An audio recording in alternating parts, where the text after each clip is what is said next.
The stadium air vibrated with a deafening roar of applause. Chikondi stepped across the stage, his fingers tracing the rough, embossed texture of the diploma. Under the glare of the stadium lights, the sea of faces blurred into a single, shifting mass of color. He spotted his parents in the front row. His father did not just nod from his seat.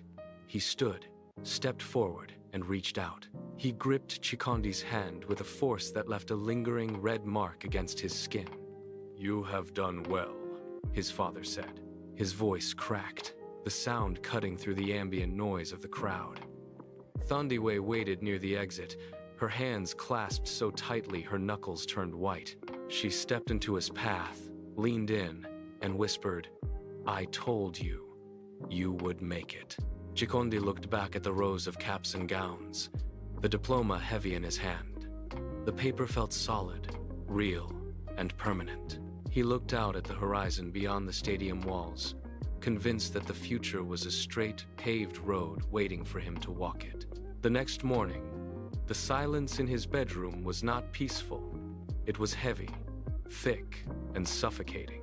The diploma sat on his desk, a single corner curled upward, already collecting a thin layer of gray dust. Chikondi stared at the paper. It looked like a stranger's document, a relic from a life he no longer recognized.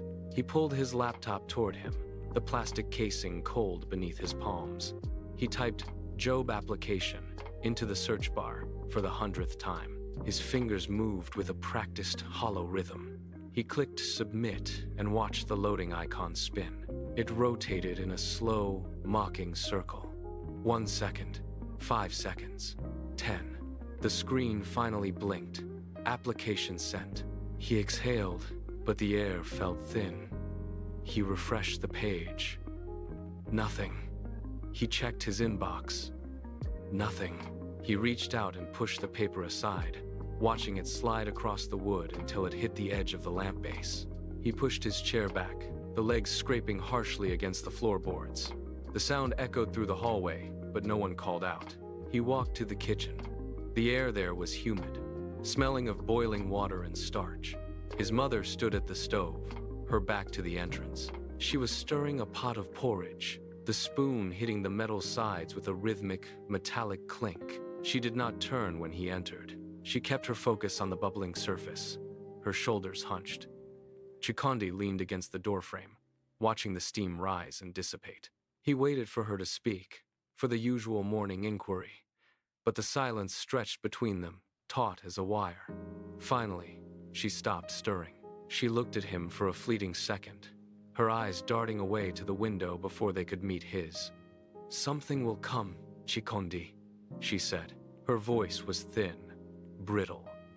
She turned back to the stove immediately, her movements jerky and forced.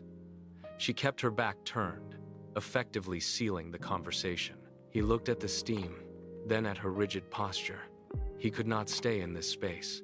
He turned, his boots hitting the floor with a heavy final sound. The front door clicked shut behind him, sealing away the suffocating stillness of the kitchen. Outside, the air was sharp and bit at his skin. Chikondi stepped onto the pavement, his boots striking the concrete with a rhythmic, hollow sound that seemed too loud in the morning light. He walked without a destination, his eyes fixed on the gray line of the sidewalk. Every click of his heel felt like a reminder of his own isolation. He passed a row of storefronts, their glass windows reflecting a distorted version of his own face. People moved around him in blurred streaks, focused on their own errands, their own lives, their own momentum. He tried to speed up, to blend into the flow of the town, but his legs felt heavy, as if the ground were pulling at his soles. He reached the town center, where the noise of traffic and distant chatter rose in a chaotic swell. He stood on the corner, a stationary object in a moving stream. The indifference of the crowd was absolute. No one looked his way. He turned a corner, his footsteps echoing, searching for a distraction that did not exist. He turned the corner and found himself standing before the weathered facade of the rusty anchor. The street here was narrow, shadowed by the overhanging eaves of older buildings. He intended to keep walking, but his pace faltered. The heavy wood of the entrance groaned, and the door swung outward with a sudden sharp snap. A wall of sound hit him instantly, the deep, vibrating thrum of bass that rattled the loose change in his pockets. It was followed by a thick, cloying wave of stale beer and damp air that spilled onto the pavement. He stopped dead. The music was not just noise, it was a physical pressure, a rhythmic pounding that mirrored the frantic beat of his own heart. The smell triggered a sharp, sudden craving, a hunger for the absolute silence that only the numbness of the bottle could provide. His feet refused to move forward, yet his body leaned toward the open door, drawn by the promise of forgetting. The metal handle was cold, slick with condensation from the humid air inside. Chikondi stared at it, his fingers twitching. The bass thumped through the floorboards, vibrating up through his boots and into his marrow. It was a rhythmic, hypnotic pulse that seemed to demand his surrender. He reached out. His hand hovered inches from the brass, his knuckles white with the strain of holding back. Every muscle in his arm was locked, a rigid line of tension fighting against the gravity of the open door. He could see the blurred shapes of people inside, their faces indistinct in the dim, amber light. They were moving, laughing, drinking, existing in a space where the weight of the future did not exist. His heart hammered against his ribs, a frantic, irregular rhythm that threatened to break his focus. He took a shallow breath, the smell of stale beer and damp wood filling his lungs, and his resolve wavered. He felt the pull of the darkness, the siren call of the numbness that would wipe away the crushing silence of his bedroom. His fingers brushed the metal, then recoiled, his hand shaking violently as he forced himself to pull back from the threshold. The metal handle remained just beyond his reach, a cold promise of oblivion. Then, the silence of the street was pierced by a sharp electronic buzz. It came from his pocket, a frantic, rhythmic vibration that felt like a jolt of electricity against his thigh.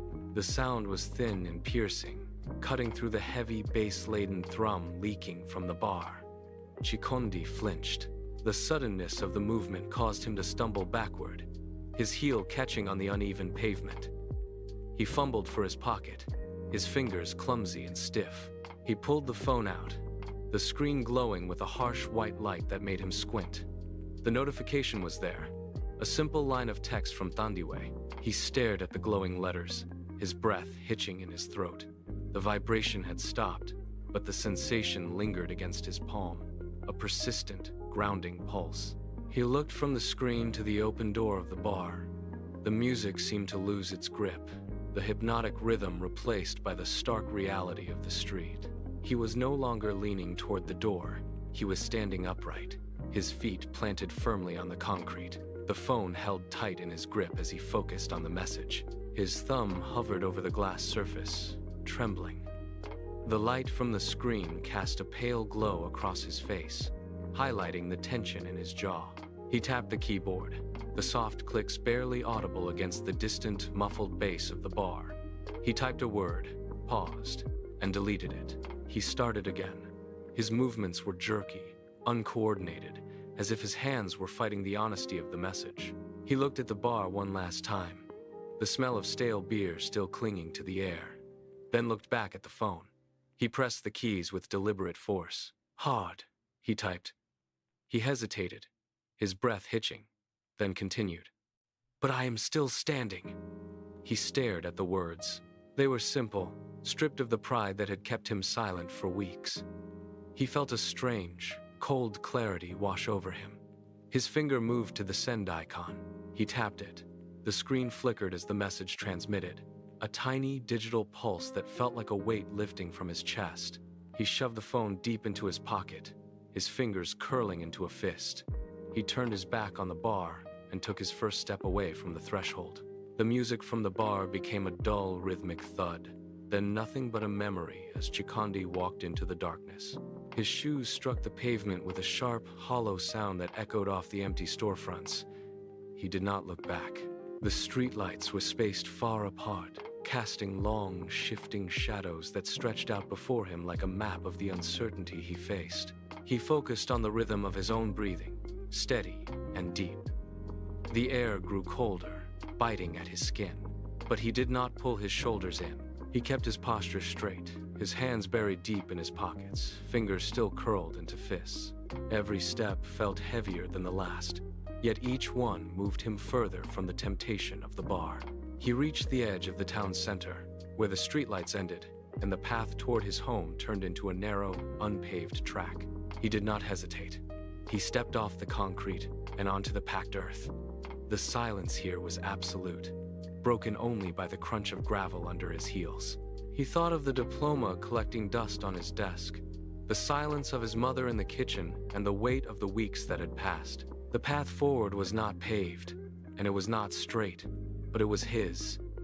He quickened his pace, his stride lengthening as he moved into the dark. He saw the faint outline of his house in the distance, a dim light glowing in the window. He kept walking, his eyes fixed on the door.